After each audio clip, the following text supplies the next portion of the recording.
Hello friends, welcome to my YouTube channel code with Neha. तो आज हम डेटा स्ट्रक्चर्स में पढ़ने जा रहे हैं स्टैक की इम्प्लीमेंटेशन यूजिंग एरे।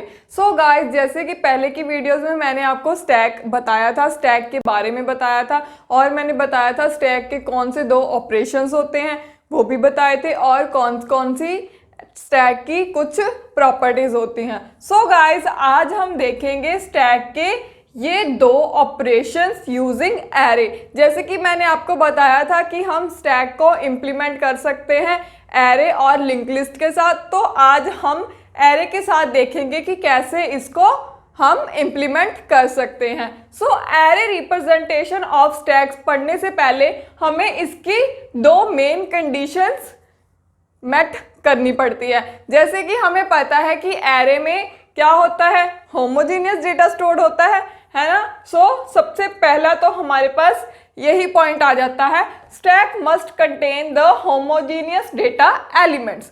ठीक है, इसका मतलब क्या है, हमें स्टैक में सिर्फ होमोजीनियस डेटा एलिमेंट्स ही आने चाहिए, क्योंकि एरे के साथ हम रिप्रेजेंट कर रहे हैं और एरे में हम सिर्फ होमोजीनियस टाइप का डेटा ही स्टोर कर पाते हैं, है ना। सो ये हो गई हमारी फर्स्ट कंडीशन। ठीक है, कंडीशन किसके लिए है, कंडीशन है एरे के साथ रिप्रेजेंट करने के लिए स्टैक को। ठीक है, नेक्स्ट है हमारे पास one must specify the upper bound of the array that is maximum size of the stack must be defined before implementing it. जैसे कि आपको पता है कि एरे में क्या होता है, हमें उसका साइज डिफाइन करना पड़ता है। सो एरे का साइज डिफाइन करना पड़ता है, तो एरे को इम्प्लीमेंट करने के लिए हमें उसका साइज तो बताना पड़ेगा। इसीलिए अगर हमें स्टैक को एरे के थ्रू इम्प्लीमेंट करना है तो हमें स्टैक का अपर बाउंड बताना पड़ेगा। ठीक है, जैसे कि एरे में करना पड़ता था, क्योंकि उसके बिना हम एरे को क्रिएट नहीं कर सकते। ठीक है, सो ये हो गई हमारी दो कंडीशन। तो मैं आपको बता दूं कि हम एरे में कैसे स्टैक को इम्प्लीमेंट करेंगे। ठीक है, सपोज हमारा ये स्टैक बन गया, जैसे कि मैंने आपको पहले की वीडियोस में बताया था। स्टैक क्या होता है, स्टैक फॉलो करता है LIFO प्रिंसिपल या मैकेनिज्म। LIFO क्या होता है, लास्ट इन फर्स्ट आउट। मतलब क्या है, जो लास्ट में आया वो सबसे पहले गया। जैसे कि मैंने आपको चपातीस वाली एग्जांपल दी थी, बुक्स वाली एग्जांपल दी थी। अगर किसी ने मेरी वो वाली वीडियो नहीं देखी तो प्लीज पहले प्लेलिस्ट में जाके वो वाली वीडियो देख लीजिएगा। ठीक है, सो स्टैक में क्या होता है, स्टैक में मैंने आपको उसी वीडियो में बताया था कि स्टैक में हमारे पास एक होता है टॉप, जो कि हमारे स्टैक का जो भी अपर में एलिमेंट होता है उसको पॉइंट कर रहा होता है। ठीक है, फॉर एग्जाम्पल मेरे पास ये स्टैक बना हुआ है, इसके पास कुछ नंबर है 4 4 5 6 5 3। ठीक है, ये मेरे पास स्टैक है। तो इस स्टैक में हमारी टॉप की क्या वैल्यू होगी, टॉप में इंडेक्स इसमें कैसे होता है, जैसे एरे में होगा 0 1 2 3 4। सो टॉप की वैल्यू क्या होगी, 4। ठीक है, सो ये होता है हमारा टॉप ऑफ द स्टैक। ठीक है, ये हमारा पॉइंटर वेरिएबल होता है टॉप। ठीक है, हमें स्टैक को इंप्लीमेंट करने के लिए एक पॉइंटर वेरिएबल लेना पड़ता है, क्योंकि वो टॉप वाले एड्रेस को पॉइंट कर रहा होता है। ठीक है, सो नेक्स्ट, अगर हमने इस स्टैक में से पुश ऑपरेशन परफॉर्म करना है, फॉर एग्जाम्पल ये स्टैक मेरा 5 लिमिट का है। ठीक है, अगर इसमें जैसे कि 4 हमने एंटर करे हुए हैं, 5 लिमिट है, मतलब एक एलिमेंट की जगह है। ठीक है, अगर हमें एलिमेंट की जगह है तो हम एलिमेंट इंसर्ट कर देंगे। ठीक है, और अपने टॉप की वैल्यू चेंज कर देंगे। इंसर्शन का मतलब यही है, जैसे कि मैंने इसमें इंसर्ट करना हुआ 2, सो मैं इंसर्ट कर दूंगी और टॉप को कहाँ पे पॉइंट करवा दूंगी, यहाँ पे। ठीक है, सिंपल इंसर्शन हो गई। पुश ऑपरेशन हो गया, पुश ऑपरेशन क्या होता है, इंसर्शन ही होती है। सो मेरी इंसर्शन होगी, इंसर्शन में क्या होगा, टॉप की वैल्यू क्या होगी, टॉप +1, टॉप की वैल्यू ऊपर आएगी, है ना। सो अगर हमें इसी स्टैक में से डिलीशन ऑपरेशन करना है, मतलब पॉप ऑपरेशन करना है, तो हम क्या करेंगे, इसको पॉप करेंगे, इसको डिलीट करेंगे और हमारी टॉप की वैल्यू क्या आ जाएगी, ये टॉप -1। ठीक है, सो वही हम एल्गोरिदम में देखेंगे। जैसे कि मैंने आपको उसमें बताया था कि हमारे पास दो कंडीशंस होती हैं स्टैक में, ओवरफ्लो और अंडरफ्लो। ठीक है, ओवरफ्लो किस में आएगी आप मेरे को बताओ। ओवरफ्लो तभी आएगी ना जब हमारा स्टैक फुल है, हम उसमें एलिमेंट इंसर्ट करना चाहते हैं, तो वो होगी हमारी ओवरफ्लो कंडीशन। मतलब स्टैक पहले से ऑलरेडी फुल है और हम इंसर्ट कर रहे हैं, तो वो हो जाएगा ओवरफ्लो। ठीक है, अगर अंडरफ्लो क्या होता है, अगर हमारा स्टैक बिल्कुल खाली है, उसमें कोई इंप्लीमेंट नहीं, कोई एलिमेंट नहीं है, सो स्टैक अगर खाली होगा तो क्या होगा, हमारा टॉप कितना होगा, टॉप इज इक्वल टू -1। जैसे कि मैंने आपको पहले की वीडियो में बताया था कि इनिशियली टॉप हमारा -1 होता है। ठीक है, सो अगर हमारा टॉप -1 हुआ तो मतलब क्या है, स्टैक खाली है, हम डिलीट नहीं कर सकते, तो वो अंडरफ्लो कंडीशन हो जाती है। ठीक है, इसमें मैंने आपको वो दो कंडीशंस भी बता दी। अब हम इसकी देखेंगे एल्गोरिदम। सो गाइज, हम देखते हैं पुश ऑपरेशन की एल्गोरिदम। पुश ऑपरेशन क्या होता है, इंसर्शन। जैसे कि मैंने आपको बताया कि पुश ऑपरेशन में हमें कौन सी कंडीशन देखनी पड़ेगी, ओवरफ्लो की, हमारा स्टैक ऑलरेडी फुल है या नहीं। ठीक है, सो अगर ऑलरेडी फुल होगा तो हम इंसर्ट नहीं कर पाएंगे, अगर फुल नहीं हुआ तो हम इंसर्ट कर पाएंगे। ठीक है, सो वही देखते हैं हम।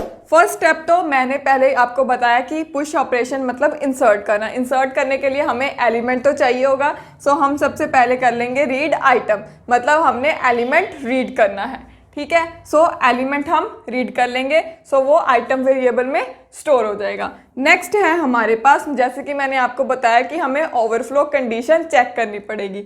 सो ओवरफ्लो कंडीशन के लिए हम क्या चेक करेंगे, अगर हमारा टॉप मैक्सिमम, जैसे टॉप ये स्टैक है, ठीक है, सो ये स्टैक 3 एलिमेंट्स का है, अगर हमारा टॉप यहाँ पे पॉइंट कर रहा हो तो मतलब वो मैक्सिमम एलिमेंट पे है। ठीक है, तो मतलब स्टैक में जगह नहीं है, स्टैक इज फुल, तो वो एग्जिट कर जाएगा क्योंकि हम इंसर्ट नहीं कर सकते। ठीक है, सो वो एग्जिट कर जाएगा और एंड इफ हो जाएगा। ठीक है, अगर हमारा स्टैक सपोज भरा नहीं है, ठीक है, जैसे यही स्टैक बना हुआ है 1 0 1 2, ठीक है, टॉप इसको पॉइंट कर रहा है, मतलब हमारे पास एक जगह है, हम इंसर्ट कर सकते हैं। तो वो हम कैसे करेंगे, पहले हम करेंगे set top is equals to top +1, हम टॉप की वैल्यू चेंज करेंगे। सो इसमें टॉप क्या हो जाएगा, इस एग्जांपल में टॉप क्या हो जाएगा, टॉप +1, मतलब टॉप की वैल्यू 1 थी ना, 1 + 1 कितना है 2, सो टॉप की वैल्यू 2 होगी, मतलब टॉप 2 को पॉइंट करने लग गया। ठीक है, सो 2 पे आ गया। देन हमने क्या करा, सेट एस क्या है, हमारा स्टैक एरे।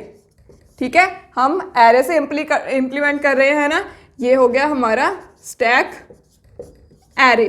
ठीक है, सो एरे को हम कैसे लिखते हैं, हम एरे को कैसे इम्प्लीमेंट करते हैं, ये सब कुछ मैंने आपको पहले की वीडियोस में करवाया हुआ है। अगर किसी ने मेरी वो वाली वीडियोस नहीं देखी तो पहले प्लेलिस्ट में जाके वो वाली वीडियोस देख लीजिएगा।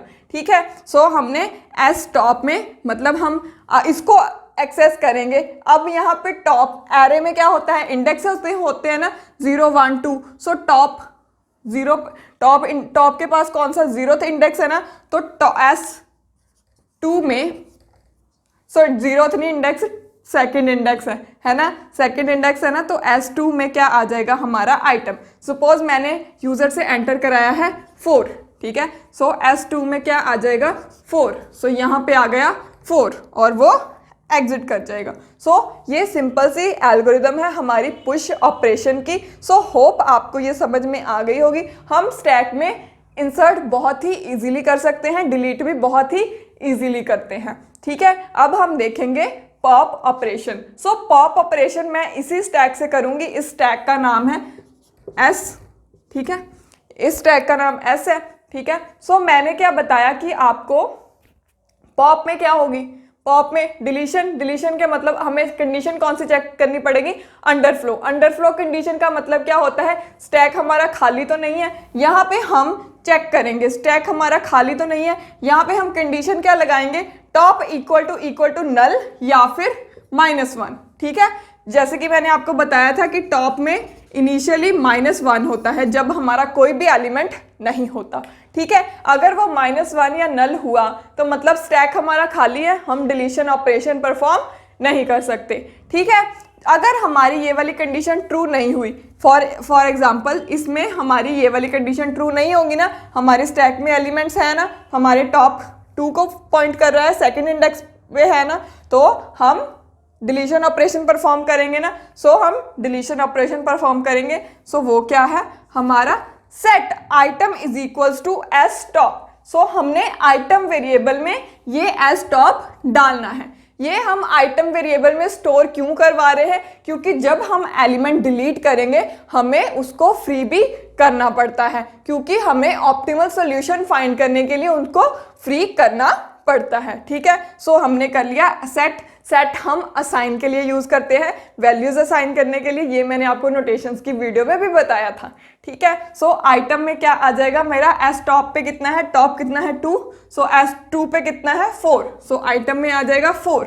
ठीक है, then set top is equals to top -1। So जैसे हम अगर हम इंसर्ट करते थे तो टॉप क्या होता था +1, टॉप ऊपर जाता था ना। अगर हम डिलीट करेंगे तो टॉप नीचे आएगा ना। सो टॉप क्या होगा, टॉप -1। सो टॉप की वैल्यू चेंज होगी। सो टॉप की वैल्यू आएगी टॉप -1। यहाँ पे टॉप कितना है 2, 2 - 1 कितना आएगा 1। सो टॉप इसको पॉइंट करने लग जाएगा। टॉप का इंडेक्स क्या, टॉप में क्या आ जाएगा, फर्स्ट इंडेक्स वाला, फर्स्ट इंडेक्स।